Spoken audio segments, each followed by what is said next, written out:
Welcome to the Secrets of the Bible channel. Even the wisest of monarchs can encounter obstacles, and Solomon was not exempt from this rule.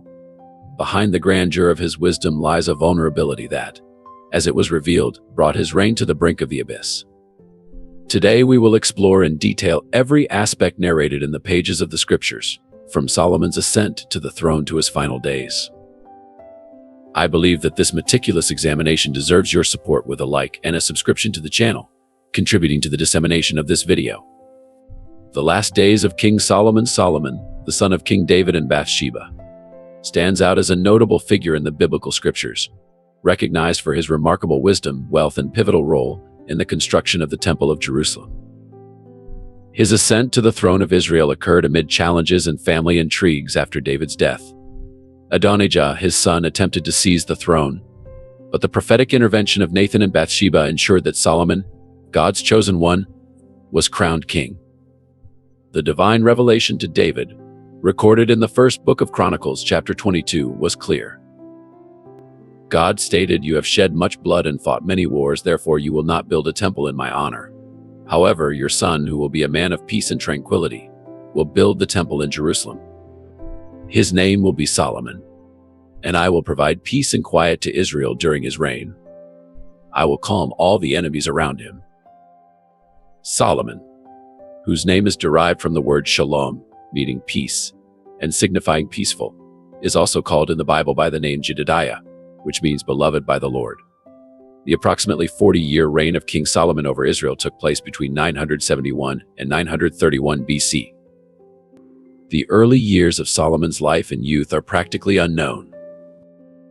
But based on biblical information about David's family life, it is possible to establish a context for the environment in which Solomon grew up. David, known for his multiple wives, faced numerous family problems, resulting in intrigues among wives and children seeking prestige and power. Solomon emerges in biblical history during a tense period in the royal family, as a struggle for the throne of Israel unfolds due to the old age and weakness of King David. Before this episode, Absalom, Solomon's half-brother, tried to usurp his father's throne but without success. Later, Adonijah, David's eldest surviving son, also attempted to proclaim himself king over Israel, echoing Absalom's move. Adonijah had the support of Joab, David's former general, and the priest Abiathar. He made numerous attempts to occupy the throne, including organizing a coronation festival. However, upon discovering Adonijah's plan, Bathsheba, the king, the prophet Nathan, the priest Zadok, and other allies worked to remind David of the unfulfilled promise regarding Solomon as his successor. Thus, David issued orders related to Solomon's ascent to the throne, and he was crowned king of Israel, anointed by Zadok. Probably at the time of his coronation, King Solomon was no more than 18 years old. He began his reign by promoting stability and unity in the kingdom. His most striking characteristic, which set him apart among the leaders of his time, was his extraordinary wisdom. In the early days of his reign, Solomon established a significant covenant with God, revealing not only his wisdom but also his intention to seek divine guidance in his government. The details of this covenant and its conditions are documented in the first book of Kings, chapter 3, verses 3-14. The crucial event took place in Gibeon, where Solomon offered sacrifices before the Lord.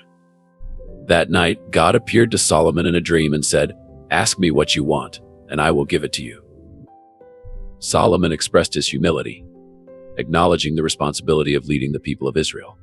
In particular, he mentioned his need for wisdom to judge and rule justly. He recognized his absolute dependence on God to guide his steps and make wise decisions that would benefit the people of Israel.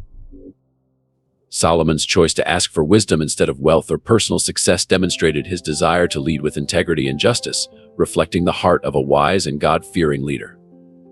God's response to Solomon's plea was remarkable. God praised the king's choice, and in addition to granting the requested wisdom, promised additional blessings, including riches and honor that would be unparalleled in the history of Israel. A famous episode illustrating this wisdom is the one involving two women disputing the maternity of a child.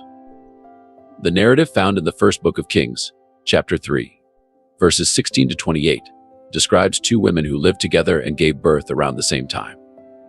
However, one of the children died, leading both women to claim the surviving child as their own. Faced with this impasse, the women appeared before King Solomon seeking justice. Instead of making a hasty decision, Solomon proposed an extraordinary solution. He suggested splitting the child in half and giving each woman half. The response of each woman revealed the true mother.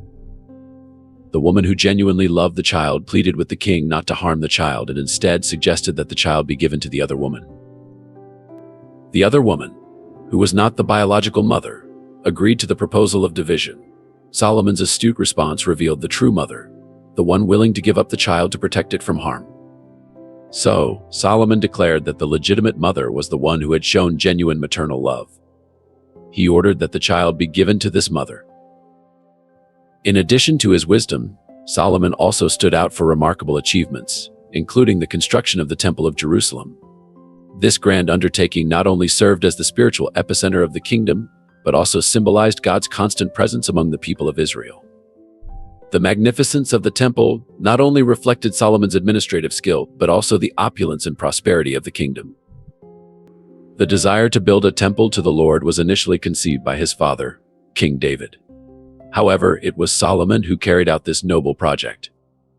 The biblical narrative meticulously describes details and precious materials, such as cedar from Lebanon for the structure and pure gold for the adornments, used in the construction of the temple. This reflects the king's dedication and reverence towards God. The chosen location for the temple, Mount Moriah, held deep symbolic significance, being the same place where Abraham demonstrated his faith by being willing to sacrifice his son Isaac. This act of faith and obedience, preceding the temple's construction, emphasized the continuity of the special relationship between God and his people. The Temple of Solomon emerged as the spiritual and cultural epicenter of Israel, becoming a symbol of unity and worship. Additionally, Solomon dedicated himself to building international alliances, solidifying trade and diplomatic relations. A notable example of these external relations was the visit of the Queen of Sheba, who came to test Solomon's wisdom. These events are recorded in the first book of Kings, chapter 10, verses 1 to 13, and in the second book of Chronicles, chapter 9, verses 1 to 12. Upon arriving in Jerusalem, the Queen of Sheba presented challenging questions to Solomon, testing his wisdom. The Bible reports that Solomon answered all her questions, and there was nothing he could not explain. The Queen's journey to Jerusalem was marked by an impressive caravan, carrying an abundance of spices, gold, and precious stones. The exchange of gifts during the visit highlighted the elevated diplomatic nature of this encounter. In addition to the visit of the Queen of Sheba, Solomon established diplomatic relations with other kingdoms. He formed marital alliances with princesses from neighboring nations, such as Egypt and Phoenicia, a common practice at the time to strengthen alliances and promote peace between kingdoms. However, throughout his reign, Solomon was not immune to failures. Despite being acclaimed for his wisdom and grandeur, his story is also marked by mistakes and deviations that eventually had significant consequences on his government and the history of Israel. One of Solomon's major missteps was his involvement with foreign women, going against divine instructions. The first book of Kings, chapter 11, verses 1 to 3, recounts that Solomon had many foreign wives, including the daughter of Pharaoh, and took princesses from neighboring nations, disobeying God's law that prohibited marriages with women who worshipped other gods. These marriages were not just political alliances. They also introduced foreign cultural and religious influences into Israel. The foreign wives brought with them religious practices that gradually exerted a negative influence on Solomon. He began to tolerate the worship of various idols and participate in rituals that were contrary to the exclusive worship of the God of Israel. The culmination of this deviation was the construction of temples for the idols in honor of the deities of his wives, an act that directly contradicted God's commandments. This apostasy, including the construction of altars, marked the last days of Solomon, as reported in the first book of Kings, chapters 11 and 12. This period was characterized by a mix of glory and shadows, revealing the complexities of life and governance. As Solomon aged, his previous choices, especially regarding marriages with foreign women and the acceptance of the worship of foreign idols, began to have a negative impact on his reign. The anger of God manifested, raising adversaries against Solomon. Jeroboam, a trusted official, rebelled against the king and became a prominent leader, who would eventually lead the northern tribes. Solomon's death marked the end of an era. He passed away after a reign of 40 years, leaving a legacy that included the majestic construction of the Temple of Jerusalem and a period of unprecedented peace and prosperity. The Bible does not provide specific details about the exact cause of Solomon's death. However, in the first book of Kings, chapter 11, verses 41 to 43, it is recorded that the rest of Solomon's story, his actions, and the wisdom he demonstrated are written in the book of the Acts of the Kings of Israel. He rested with his ancestors and was buried in the city of David, his father. His son Rehoboam succeeded him. With Solomon's death, Rehoboam ascended to the throne, resulting in the division of the kingdom of Israel into two: the northern kingdom, led by Jeroboam, and the southern kingdom, consisting mainly of the tribes of Judah and Benjamin, led by Rehoboam. Thus, the last days of Solomon were followed by a tumultuous transition for his son, who witnessed the division of the kingdom built by his father. Facing the consequences of his choices, Solomon's story is an eloquent reminder of the importance of ethical and spiritual decisions and the long-term consequences of these decisions in the life of a leader and the fate of a nation.